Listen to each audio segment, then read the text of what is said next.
At the Coco, Coco, Coco. Anyway,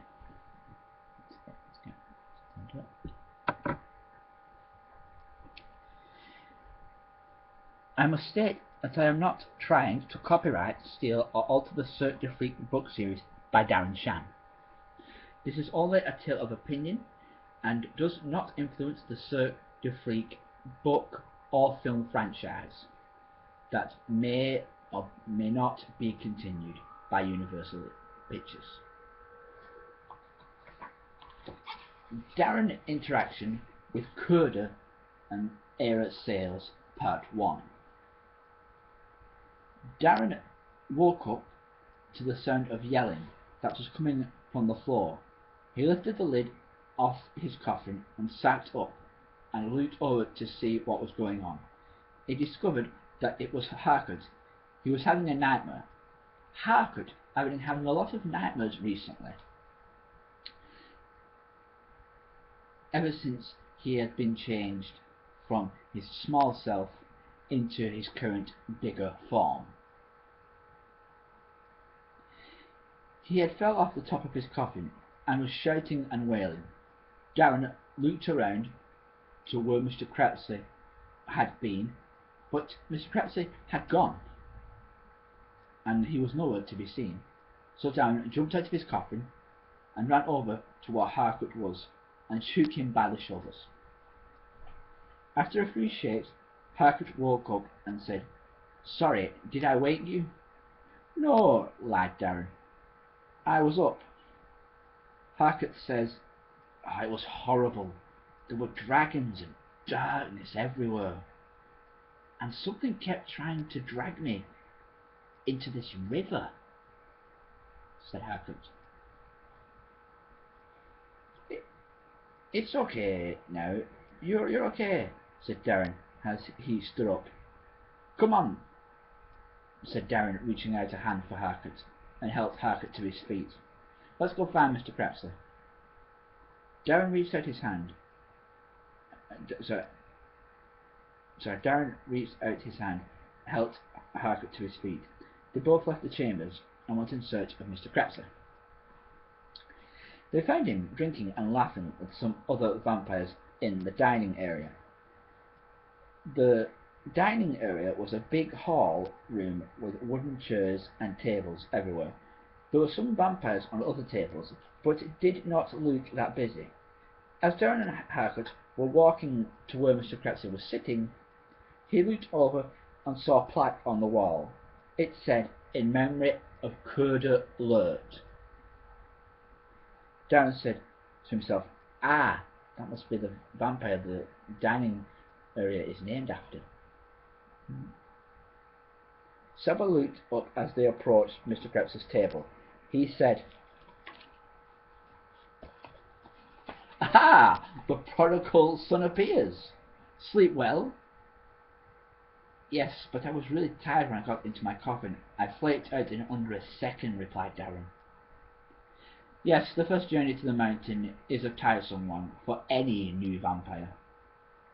But you will get used to it as the years go on and on and on and on," replied Savanail. Mr. Crapsey said, "Don't pressure the boy, Saba. He's only young."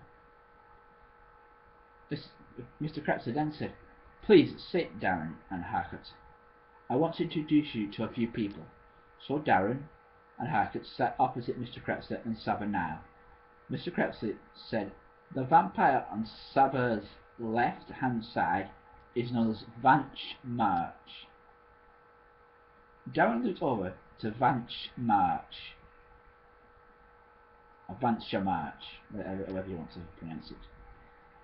Vancha is a traditional vampire who uses no modern techniques whatsoever. He totally lives off the land. Vancha said, "Yes, I do not believe, or never will believe, in modern ways." Darren noticed that Vancha wore animal skins instead of normal clothes. He had a lion's skin wrapped around his shoulder and body like a half toga that the Greeks used to wear. He was also wearing a pair of shorts that looked like they had been made out of hedgehog hair. He was also barefooted, and his feet were extremely filthy, and also his hair was extremely filthy. This guy did not look like he washed often, if at all.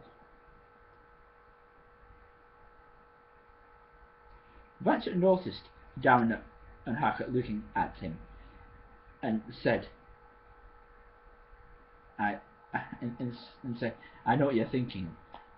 This guy clearly has never seen a bar of salt or water in his lifetime. But I assure you that my physical appearance is in perfect realization with everything else. But I assure you, my physical appearance is in perfect relation with everything else. In English, you cannot smell the filth and muck that is on me, you can only see it, said Vancher. Darren sniffed the air, and what Vancher had said was quite right. He saw the muck on Vancher, but he could not smell it. How is that possible? Says Darren. I'll tell you, it's quite simple really. Sorry for interrupting, Vancher, but there's someone else here I want to introduce Darren to, said Mr. Crapsley. This plain-looking vampire on my right is known as Kurdra Sumalt. He is a vampire politician. Darren looked over and saw this slender, blonde-haired vampire who was wearing a bright blue shirt and grey business trousers and grey and business shoes. He also had 3 scars on the left side of his face, similar to Mr. Crapsley. He looked quite human, although he was a vampire. Mr. Crapsley, Kurdra spoke in quite a posh voice. So this is your assistant, Lawton. You know what, the princes won't be happy about that. Mr. Crapsley replied before Darren could. That's okay. I'll deal with the princes when and if the situation turns up. Kurdra said while sticking out his hand, It is good to meet you, Darren Shan.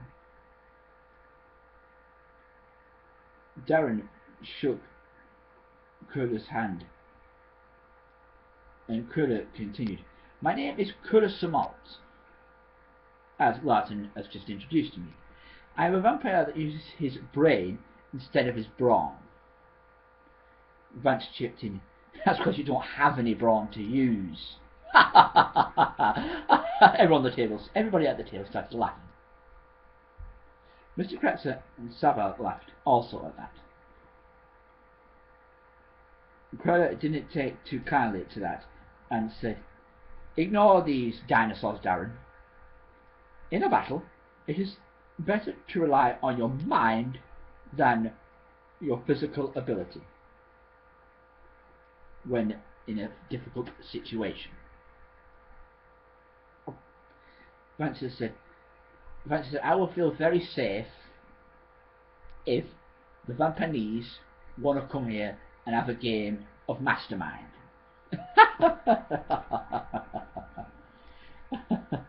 Everyone laughed at that. Ha ha ha. Everyone, ha ha ha. Everyone laughed at that. Careful, Vancher, said Gavana Poole. You'll have to go and use a dead skunk as a toothbrush. That modern joke. they all laughed at that. Not as loud as they laughed when Vancher given his joke, but they still chuckled. Hackett looked around his shoulder. Kurdra looked around his shoulder and said, I am thirsty and hungry. Do you guys want anything to eat or anything? Talking to Darren And Darren said, yes. And Harcourt said, no, I'm fine. And everyone else said, no, we're okay. Harcourt signalled for the waitress to come over. She said Kurdra signalled for the waitress to come over. She did, and had a jug on a tray and 2 cups, and there were some bowls made out of what looked like wood. Harcourt said, 2 drinks of RM and a bowl of broth, doll, tar. She put both cups down, one in front of Darren and one in front of Kurdra, and started pouring this liquid from the jugs into the cups. The liquid, light yellowy blue liquid. The liquid was light yellowy blue into the liquid was a light yellowy blue colour as it was poured into the cups. Harcourt looked over. What's in it? What's in it? Not that it matters to me, nor taste buds. Really? Said Harcourt. I always thought you little people had great taste buds. That's why you could eat and drink anything. Oh well, you learn something new every day, said Kurdra. Harcourt said, that's the price for being a dead person. No taste buds are needed. I have no feeling. Darren took a sip of the liquid and found it to be quite tasty. Darren looked over to the waitress and noticed that she was quite pale looking. Mr. Crepsley noticed this and said, yes, Darren, she is very pale and pasty. The reason for this is that she is one of the Blood Guardians. Let me who? Said Darren, with a puzzled look on his face. Let me explain, says Mr. Crepsley. The Blood Guardians are human beings who devote their life to giving blood to the vampire race, and in return, in the afterlife, when they die, they will be greatly rewarded, or so the story goes. Although they are generous with their blood, to us they are not the most intelligent of the human race. The guardians of the blood will never be a brain surgeon or rocket scientists, but the dedication to the vampire race is great. I think they look on us as icons, and to a certain extent gods. They live here in Vampire Mountain, but do get the chance to leave the mountain and go off back into the human world, but they must take an oath that they will never reveal the location of Vampire Mountain whatsoever. Harcourt asked, but what happens if they do? And then Kurdra replies, they won't be coming back to the mountain. And Vance jumps in and says, we doubt that they'll be going back to their home even as well.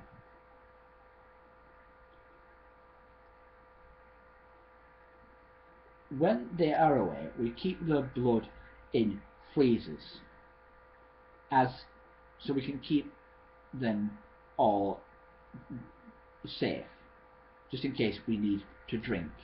It comes in very handy for really, really old vampires, like Sava at the side of me, said Vancha.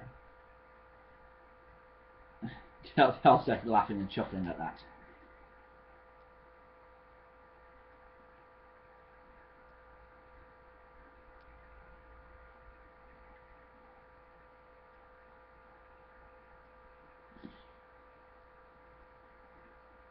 The waitress then handed Kurdra a brown wooden bowl of something that looked like brown sugar in a bowl. She also gave him a wooden spoon. Kurdra took the spoon and dipped it in the bowl and took a sip of the liquid. He noticed Darren looking over, and he said, do you want a sip, lad? It's good, said Kurdra, in mid-slurp.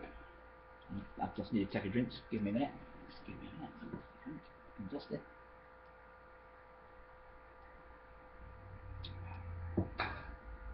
It's good. Sorry. The waitress also handed kurdra a brown wooden ball of something that looked like brown gravy in a bowl. She also gave him a wooden spoon. Kurdra took the spoon and dipped it in the bowl and took a sip of the liquid. He noticed Darren looking over, and he said, "Do you want a sip, lad?" said Kurdra in mid-slurp. "Yeah, go on then," said Darren, and Kurdra passed his bowl to Darren.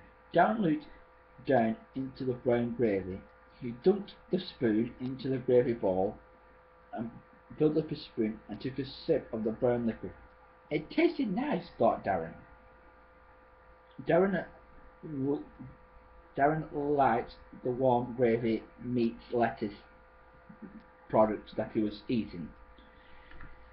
Darren had another mouthful and then another. I said, yes, this is very nice. Yes, it's very good. Yes, very, very nice.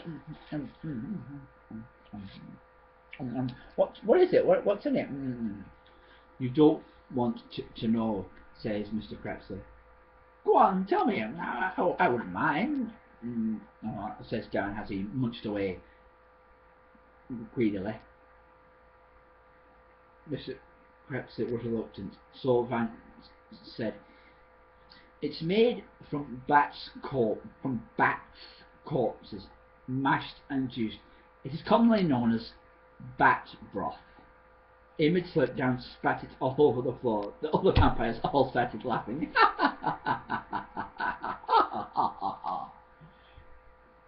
Kurdra and Mr. Crepsley didn't laugh so much, but still chuckled. "I think I will give bat broth a miss from now on," said Darren as he pushed the bowl away from himself. "You were fine before you knew what it was, and trust me, in a few years you'll be running back to the mountain for it," said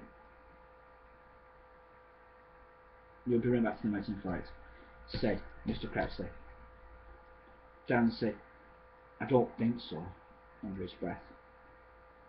"Now, fellas, I must dash.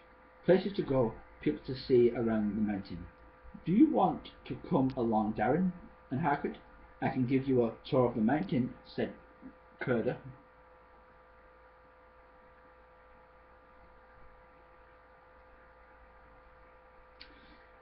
Harcourt said, "That would be nice of you. Thank you very much. I am on board too," said Darren. But he looked over to Mr. Crepsley to make sure it was okay.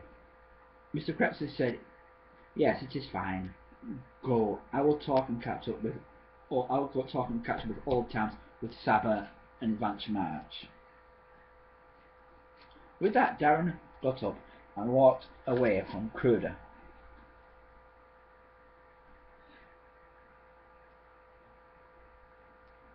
Hours and hours passed by, and Harcourt took Darren and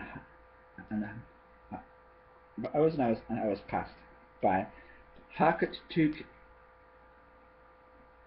hours and hours passed by, and Kurdra and Darren and Harcourt to all kinds of places in the mountain. He explained to Darren about the princes, and that there were three princes in the mountain, and because of the outstanding work that Kurdra had done, they were going to add another to the rank, and it was to be Kurdra himself. The vampire princes are the bosses of the whole vampire mountain and the Vampanese community, and some of the Vampanese community, although the Vampanese are freelanced and they can do what they want, but sometimes they have to respond to certain vampire ways.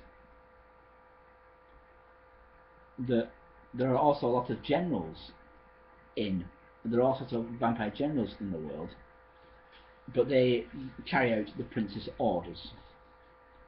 A long, long time ago, A long time ago, Larton was to be a prince, but events changed that, and he did not become a prince. He was a prince for a little while, but he decided not to be he decided not to be a prince anymore and stuck to being a general. As they walked to the mountain, as they walked the mountain, they noticed there were lots of attention surrounding Harcourt Mould. Eventually, Harcourt decided to wander off on his own, due to all the attention he was getting from the vampires. He said to Darren and Kurdra, I'm going to go off and wander on my own for a bit, if that's okay. Yes, fine, don't get lost, said Kurdra. Just ask someone if you get lost. We're all generally friendly around here. Don't think anyone will want to drink from you, said Kurdra. And then Harcourt vanished from sight and into the large number of vampires that were pointing and whispering. Darren carried on walking with Kurdra. From time to time, vampires would come up to Kurdra and say, Hey, remember such and such when you become a prince? Or, only a few days, my boy, and then you'll be ranked to the prince, and It was like walking. Darren thought that it was like walking with a celebrity. But Kurdra took it in his stride. He was not fazed or anything by it. He just smiled and nodded politely and was friendly when being friendly needed to be. Eventually, they found themselves in the main sparring games arena. Kurdra explained to Darren that vampires like sparring and fighting and playing games with each other.